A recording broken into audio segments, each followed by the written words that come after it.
Em 7 de setembro, a Ucrânia celebrou o Dia da Inteligência Militar, dedicado às conquistas de sua Unidade de Inteligência de Defesa. Unidade de Inteligência de Defesa.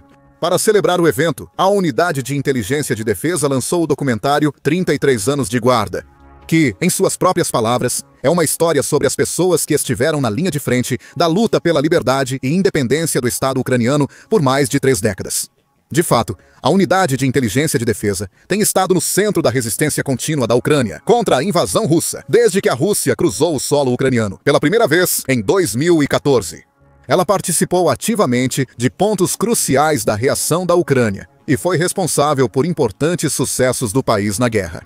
Na verdade, se é que algo mudou, seu papel se tornou ainda mais evidente à medida que a guerra se prolongou. Como observou o chefe da Direção de Inteligência do Ministério da Defesa da Ucrânia, Kirilo Badanov, em seu discurso ao pessoal da Direção de Inteligência do Ministério da Defesa da Ucrânia no dia especial. Hoje, nossas atividades se tornaram mais ativas e inovadoras, mas não menos misteriosas. Vamos analisar a Direção de Inteligência do Ministério da Defesa da Ucrânia, sua evolução na guerra, e como segue frustrando e causando problemas às forças russas. Primeiro, vamos esclarecer a confusão sobre a sigla desse importante setor das Forças Armadas ucranianas. Se você acompanha a guerra russo-ucraniana, já deve ter visto a Direção de Inteligência do Ministério da Defesa da Ucrânia, conhecida como GUR ou HUR, porém essas siglas não são totalmente corretas. Oficialmente, a agência se chama Direção Principal de Inteligência do Ministério da Defesa da Ucrânia, que é abreviada por letras ucranianas, que traduzidas para o inglês, formam Direção Principal de Inteligência do Ministério da Defesa da Ucrânia. Em ucraniano e russo, a primeira letra pode ser G ou H, conforme a palavra, originando a sigla GUR. Apesar do uso comum dos dois termos, inclusive na mídia ucraniana, para quem fala inglês, a sigla correta é Direção de Inteligência do Ministério da Defesa da Ucrânia. A Direção de Inteligência do Ministério da Defesa da Ucrânia foi criada com base nos ativos de inteligência dos distritos militares de Kiev, Odessa e Carpátia das Forças Armadas Soviéticas e da Diretoria Principal de Inteligência.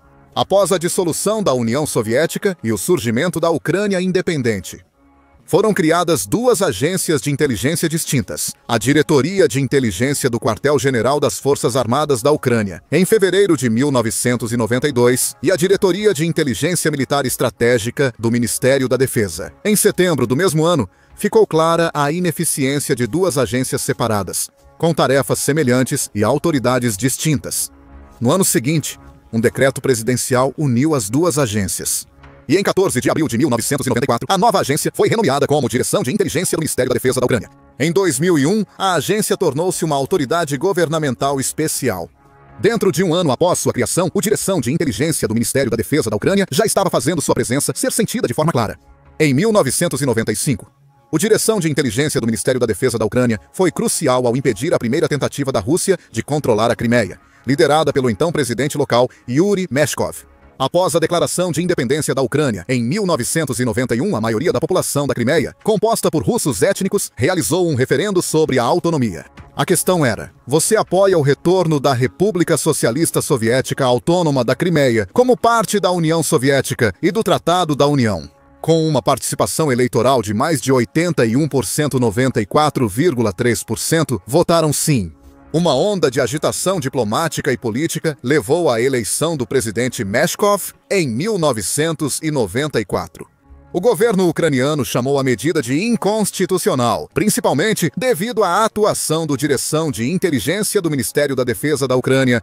O parlamento ucraniano aboliu a República da Crimeia em 1995, devolvendo à região a soberania da Ucrânia. O oficial do Direção de Inteligência do Ministério da Defesa da Ucrânia, Mykola Vakoliad, comandando o contingente de paz ucraniano na Bósnia, negociou com o líder sérvio-bósnio Ratko Mladic durante o cerco de Zepa. Suas ações contribuíram para a evacuação e o resgate de mais de 10 mil muçulmanos bósnios que, de outra forma, teriam enfrentado um massacre, semelhante ao genocídio de Srebrenica pouco antes. Oficiais da Direção de Inteligência do Ministério da Defesa da Ucrânia atuaram na segurança e manutenção da paz no Iraque pela coalizão internacional de 2002 a 2005. Em 2003, durante a missão, a Rússia atacou a Crimeia novamente e começou a construir uma barragem na ilha de Tuzla, no Estreito de Kerch. Graças à atuação dos oficiais da Direção de Inteligência do Ministério da Defesa da Ucrânia, A segunda tentativa russa de anexar a península foi frustrada novamente. Segundo a direção de inteligência do Ministério da Defesa da Ucrânia, sua fase mais difícil foi entre 2010 e 2014. Viktor Yanukovych, pró-Rússia, foi eleito presidente em 2010. De acordo com a direção de inteligência do Ministério da Defesa da Ucrânia, ele nomeou agentes russos como chefes do Ministério da Defesa da Ucrânia, e eles degradaram sistematicamente o aparato de inteligência militar da Ucrânia. Após a guerra civil no Donbass, em 2014, um acordo com a Rússia proibiu atividades de inteligência mútua. Assim, a direção de inteligência do Ministério da Defesa da Ucrânia carecia de dados sobre o exército russo, seus movimentos e concentração de forças na fronteira. Quando os separatistas do Donbass, apoiados pela Rússia, se separaram da Ucrânia e começaram os tiroteios. Segundo a direção de inteligência do Ministério da Defesa da Ucrânia, seus oficiais precisaram restaurar rapidamente a capacidade de combate da agência e obter dados de inteligência essenciais para frear a ofensiva russa. Durante toda aquela guerra civil, que continuou em diferentes níveis de intensidade de 2014 até a invasão em grande escala da Rússia, em 2022, a direção de inteligência do Ministério da Defesa da Ucrânia esteve fortemente envolvida e se destacou em diversas ocasiões. Em muitas dessas situações, oficiais seniores da direção de inteligência do Ministério da Defesa da Ucrânia morreram ou ficaram gravemente feridos em combate. A direção de inteligência do Ministério da Defesa da Ucrânia teve sua contribuição mais notável durante a longa batalha pelo aeroporto de Donetsk. No início da guerra, a unidade da direção de inteligência do Ministério da Defesa da Ucrânia, liderada pelo coronel Maxim Shapoval, coletava provas da agressão do Kremlin e informações sobre a artilharia russa. Ela atuou na retaguarda inimiga e se destacou nas batalhas pela altura estratégica de Savor-Mihaila. A unidade atuou na linha de frente da batalha do aeroporto, liderando sua libertação inicial. Eles foram chamados de ciborgues pela precisão e intensidade no combate. Shapoval morreu em combate em 2017 e recebeu póstumamente a Ordem da Estrela Dourada de Herói da Ucrânia por sua bravura. Uma reserva especial da direção de inteligência do Ministério da Defesa da Ucrânia, liderada por Shapoval, recebeu o nome dele. Outro oficial sênior da direção de inteligência do Ministério da Defesa da Ucrânia, que deu sua vida em combate e foi postumamente condecorado com o título de Herói da Ucrânia durante esse período, foi o tenente sênior Ivan Zelensky. Embora seu sobrenome seja semelhante ao do presidente ucraniano, Volodymyr Zelensky, não está claro se eles são, ou melhor, eram parentes. Em 17 de junho de 2014, durante a guerra, o grupo de Zelensky do 8º Regimento Independente de Forças Especiais foi encarregado de libertar voluntários do batalhão Yara D, AER, de atividades separatistas. Oficiais cumpriram a missão, mas foram emboscados ao tentar escapar. Zelensky cobriu pessoalmente a retirada de um veículo blindado de transporte de pessoal atingido por um projétil inimigo, protegendo seus companheiros da explosão com o próprio corpo. Uma semana depois, ele morreu dos ferimentos no Hospital Militar de Kiev, aos 23 anos. Existem várias outras histórias de engenhosidade e heroísmo da direção de inteligência do Ministério da Defesa da Ucrânia desse período para contar. Quando a guerra civil virou invasão russa em larga escala em 2022, a direção de inteligência do Ministério da Defesa da Ucrânia havia se tornado um sério incômodo para as Forças Armadas russas. Usando sua própria descrição, hoje em dia, provavelmente seria mais preciso descrevê-la como uma fileira de lâminas de barbear na cela, em vez de apenas um único incômodo. À medida que a guerra evoluiu de um combate mais tradicional, baseado em manobras, para uma combinação de guerra de atrito e guerra assimétrica. O papel da direção de inteligência do Ministério da Defesa da Ucrânia nos esforços militares da Ucrânia se expandiu. Hoje, a direção de inteligência do Ministério da Defesa da Ucrânia analisa e fornece informações de inteligência para a liderança ucraniana e colabora com a CIA e o Military Intelligence 6. Suas atividades incluem inteligência de campo, incursões inimigas, operações navais, guerra com drones e cibersegurança. Ou, como Budanov disse durante o discurso que citamos anteriormente, expomos os planos do Kremlin, encontramos os pontos fracos dos invasores, enfraquecemos suas capacidades e minamos o potencial militar e econômico. Hoje, no mundo de alta tecnologia, realizamos ações assimétricas. Empresas, navios e aeródromos da Federação Russa estremecem com nossos ataques. Estamos destruindo a infraestrutura militar do inimigo. Como veremos, as ações do GUR dizem mais que suas palavras. Se uma imagem vale mais que 1000 palavras, nada revela mais o GUR que seu emblema. Em 2016, o GUR mudou seu emblema para uma coruja cravando uma espada na Rússia. A própria coruja é claramente uma provocação ao emblema do Spetsnaz, as forças especiais do Diretoria Principal de Inteligência Russo, os adversários diretos do GUR. O emblema do Diretoria Principal de Inteligência traz um morcego, presa da coruja. A mensagem é clara. Para provocar mais, o lema em latim do GUR Sapiens, Dominabitur Astris, significa o sábio dominará as estrelas. O lema do Diretoria Principal de Inteligência é: apenas as estrelas estão acima de nós. De acordo com o site do GUR, o lema deles é a resposta ao Diretoria Principal de Inteligência de milhares de oficiais de inteligência ucranianos, cujos nomes talvez nunca venhamos a conhecer. Mas, graças a quem? A Ucrânia defende a Europa do urso russo há 8 anos. O novo emblema foi recebido com indignação por jornalistas e políticos russos, alguns chamando-o de provocação. Antes da invasão russa de 2022, a única unidade de reconhecimento de campo do Direção de Inteligência do Ministério da Defesa da Ucrânia era uma unidade especial subordinada ao 4º Serviço Especial de Inteligência, a 10ª Unidade Separada de Propósito Especial em Kiev. Sob comando de Budanov, que substituiu Vasil Berber em 5 de agosto e fará 40 anos em 2026, a agência cresceu rapidamente. No início de 2025, o Direção de Inteligência do Ministério da Defesa da Ucrânia controlava 9 batalhões de reconhecimento, um centro de treinamento e 20 unidades Spetsnaz, ou Forças Especiais. Isso inclui nomes lendários da guerra que você deve reconhecer se acompanha o canal, como a Companhia de Atiradores de Elite e Reconhecimento da Equipe Ronin, os batalhões Shaman e Nobody, e as unidades de propósito especial Kraken, Ghosts e Timur. O famoso Grupo 13 também faz parte da Direção de Inteligência do Ministério da Defesa da Ucrânia. Os especialistas em drones navais, creditados por ataques repetidos a navios, helicópteros e jatos russos, que já causaram mais de 500 milhões de dólares em danos. As atividades da unidade são bem resumidas pelo porta-voz da Direção de Inteligência do Ministério da Defesa da Ucrânia, Andriy Yusov. Em muitas culturas, o número 13 é considerado azarado. Para os russos, com certeza é, afirmou. Sem dúvida, a formação de combate mais conhecida da Direção de Inteligência do Ministério da Defesa da Ucrânia é a Legião Internacional. Em suas próprias palavras, essa unidade especializada reúne militares profissionais de todo o mundo para derrotar os inimigos da liberdade.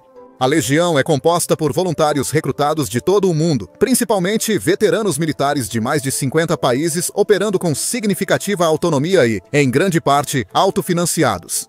A unidade participou de batalhas importantes em toda a Ucrânia, notadamente em Kiev, Kharkiv, Mykolaiv, Kherson, Zaporizhia, Severodonetsk e Bakhmut. Mas essas estão longe de serem as únicas batalhas e frentes onde as várias unidades da Direção de Inteligência do Ministério da Defesa da Ucrânia fizeram e ainda estão fazendo uma diferença significativa. No início da invasão russa, combatentes da Direção de Inteligência do Ministério da Defesa da Ucrânia, Guarda Nacional da Ucrânia e outros defenderam o aeroporto de Hostomel, em Kiev. Paraquedistas russos foram enviados para tomar o aeroporto como base de ataque à capital. A forte resistência impediu Moscou de tomar Kiev em 3 dias. Em 2022, as forças especiais do Direção de Inteligência do Ministério da Defesa da Ucrânia e outras agências militares ucranianas, como o Serviço de Segurança da Ucrânia, tiveram um papel importante na libertação da Ilha da Serpente. O momento em que as forças ucranianas vitoriosas fincaram a bandeira da Ucrânia se tornou, posteriormente, um ato simbólico de vitória. No verão de 2023, o Direção de Inteligência do Ministério da Defesa da Ucrânia ampliou suas atividades, já que drones passaram a dominar o reconhecimento e o campo de batalha, tanto nas linhas de frente quanto atrás das inimigas.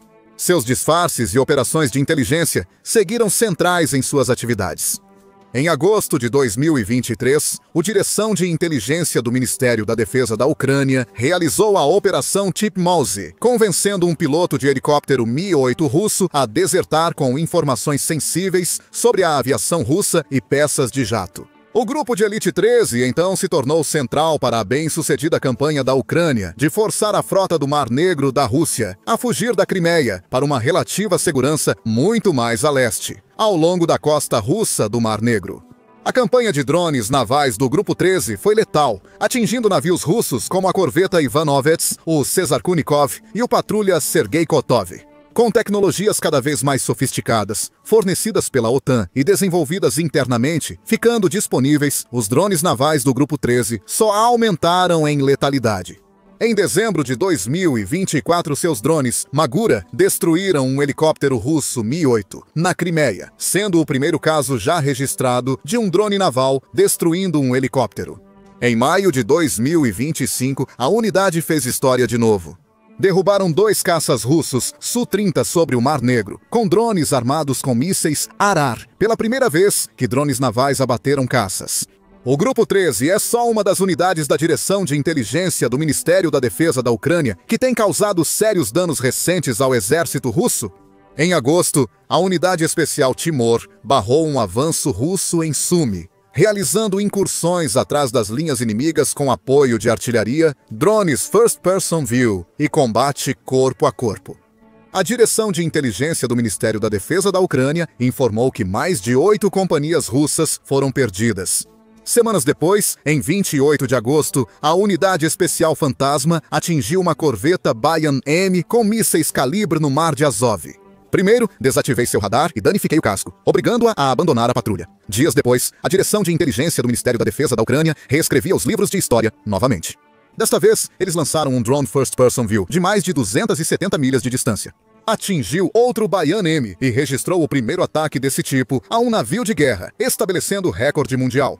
Nas últimas semanas, as equipes da Direção de Inteligência do Ministério da Defesa da Ucrânia focaram nas instalações de radar e defesa aérea na Crimeia. A primeira incursão, liderada pela Unidade Especial do Fantasma, destruiu vários ativos de alto valor, incluindo um radar S-400 e uma cúpula de rastreamento espacial GLONASS. Dias depois, a Direção de Inteligência do Ministério da Defesa da Ucrânia continuou, neutralizando sistemas como Nebo-M e Podlik K1, abrindo corredores cegos temporários nas defesas aéreas russas. Então, em 5 de setembro, a Direção de Inteligência do Ministério da Defesa da Ucrânia publicou imagens de vários ângulos de uma incursão no Mar Negro realizada em agosto. O drone destruiu o barco BL-681 Radar Harpoon B e uma unidade Groza russos. A operação mostrou como a Direção de Inteligência do Ministério da Defesa da Ucrânia une inteligência, tecnologia e surpresa em uma noite de ataques. Além disso, os russos parecem não ter muita certeza de como a Direção de Inteligência do Ministério da Defesa da Ucrânia está conseguindo realizar esses ataques na Crimeia. Alguns ataques parecem feitos com drones que, em teoria, não alcançariam a Crimeia partindo da Ucrânia. Canais russos especulam se a Direção de Inteligência do Ministério da Defesa da Ucrânia usa novos drones com maior alcance e furtividade ou possivelmente drones navais. Naves-mãe podem transportar vantes de ataque até a costa da Crimeia pelo mar, antes de lançá-los remotamente em direção à região. Tudo isso sendo controlado a partir do território continental ucraniano. Devido à colaboração próxima com parceiros estrangeiros, não surpreende que as atividades do Direção de Inteligência do Ministério da Defesa da Ucrânia ultrapassem as fronteiras da Ucrânia. A mais famosa dessas atividades ocorreu antes da invasão russa, até mesmo no Afeganistão. Durante a evacuação caótica de ocidentais, após o Talibã assumir o controle do país, o Direção de Inteligência do Ministério da Defesa da Ucrânia foi enviado para evacuar todos os ucranianos que estavam no local. Em 22 de agosto, oficiais do Direção de Inteligência do Ministério da Defesa da Ucrânia precisaram agarrar ucranianos e outros pelo pescoço para retirá-los da multidão. Na aeronave IL-76MD, usada para evacuação, 83 pessoas foram salvas. Após falharem as tentativas do Exército Canadense e do Departamento de Estado dos Estados Unidos da América de evacuar trabalhadores afegãos, o Canadá recorreu ao apoio da Ucrânia. A segunda operação da Direção de Inteligência do Ministério da Defesa da Ucrânia para resgatar intérpretes ocorreu em 27 de agosto, um dia após o último voo de evacuação canadense deixar o Afeganistão. Poucas horas depois, um ataque perto do aeroporto de Cabul matou ao menos 170 afegãos e 13 soldados americanos. Como resultado, 29 pessoas que seriam executadas pelo novo governo do Afeganistão foram resgatadas. Em fevereiro de 2024, a Direção de Inteligência do Ministério da Defesa da Ucrânia divulgou vídeos de oficiais do Grupo Timor interrogando prisioneiros russos do Wagner no Sudão. Isso ocorreu após um vídeo de drones ucranianos eliminando mercenários russos e aliados terroristas no Sudão. A Direção de Inteligência do Ministério da Defesa da Ucrânia costuma ser muito discreta sobre suas operações no exterior, que seguem a promessa de Budanov, feita em maio de 2023, de eliminar criminosos de guerra russos, em qualquer lugar do mundo. A Direção de Inteligência do Ministério da Defesa da Ucrânia também esteve envolvida em eventos controversos no exterior. Em agosto de 2024, Burkina Faso, Mali e Níger, países pró-Rússia da África Ocidental, pediram ao presidente do Conselho de Segurança da Organização das Nações Unidas que denunciasse o apoio do governo ucraniano ao terrorismo internacional, especialmente no Sahel. A decisão ocorreu após autoridades ucranianas sugerirem envolvimento de Kiev em ataques de rebeldes tuaregues que mataram vários soldados malianos. Os ataques aconteceram no mês passado, na vila nordeste de Tinzarbauten. Andriy Yusov, porta-voz da inteligência do Ministério da Defesa da Ucrânia, disse que os rebeldes receberam as informações para realizar os ataques. Após aliados do exército malinês do grupo Wagner, da Rússia, confirmarem perdas nos confrontos, Mali e Níger, posteriormente, romperam relações diplomáticas com a Ucrânia devido ao incidente. No início do ano, após a breve e destrutiva guerra entre Irã e Israel, a agência iraniana Tasnim noticiou a prisão de 3 oficiais de inteligência do Direção de Inteligência do Ministério da Defesa da Ucrânia.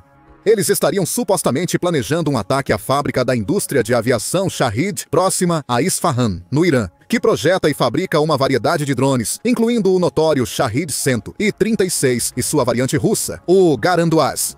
Tasnim informou que 3 homens foram condenados à morte por enforcamento pela Suprema Corte iraniana. Com a execução prevista para ocorrer dentro de 2 semanas, no entanto, até o momento nenhuma data de execução foi anunciada. Considerando o dano e o custo desses drones para a Ucrânia, o motivo talvez seja compreensível. A direção de inteligência do Ministério da Defesa da Ucrânia estaria aproveitando o caos da guerra de 12 dias para dar um golpe sério na fabricação deles. Mesmo assim, essas operações militares em outros países violam o direito militar internacional. E como observado no caso do Níger e do Mali, podem levar a resultados diplomáticos e políticos desfavoráveis. Ainda mais confusas, em termos de ética e direito internacional, são as execuções de vários oficiais militares russos de alto escalão dentro da Rússia, nas quais a direção de inteligência do Ministério da Defesa da Ucrânia foi implicada.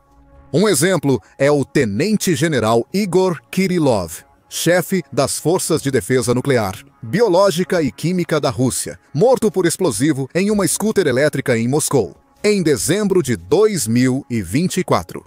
Acredita-se que essa operação, juntamente com as dos capitães de primeira classe Valery Trankovsky e do especialista em mísseis Mikhail Shatsky, tenha sido realizada pelo Serviço de Segurança da Ucrânia. Com a direção de inteligência do Ministério da Defesa da Ucrânia Central no planejamento e execução, pode-se pensar que esses oficiais militares tiveram o que mereciam, como muitos acreditam. Alguns acreditam que esse tipo de operação pode provocar retaliações mais violentas e uma guerra suja que ameaça a segurança de todos. Mas a guerra sempre foi um negócio muito sujo. E a direção de inteligência do Ministério da Defesa da Ucrânia provou ser muito bom nisso. A Ucrânia, por exemplo, não se importará com os métodos se eles levarem à vitória. Não se esqueça de clicar no botão de inscrever-se para ficar por dentro das últimas notícias e análises aprofundadas sobre a guerra da Ucrânia. Obrigado, como sempre, por assistir.